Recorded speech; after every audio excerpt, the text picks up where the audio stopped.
Konstantini kana peleka patatu mbili. Seni kama Mesia ndugu yangu. Unapoenda unaona mpaka na university.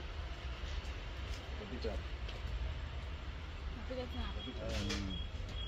Action. Napita sisi.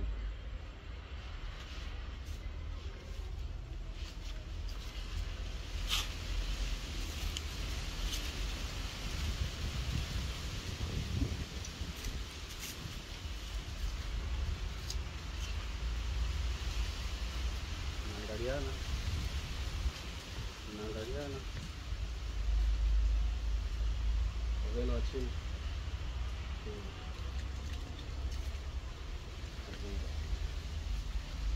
Lakini mpaka sasa hivi bado kuna kitu kinamtatiza.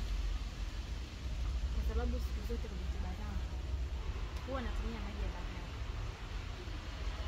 Ila kutokana na hali yake, laiti kama ningechanganya na kitu kidogo, basi ingekuwa vizuri. Lakini wala mswali. Naamini ataamka. Na atakuwa sawa. Mateso yake Bwana Vaito yalikuwa ni taabu nyingi, lakini Bwana wetu Vaito aliyavumilia. Alipokwenda msituni alifadhaika sana, akasema Unachagua shoti za kusahau hivyo.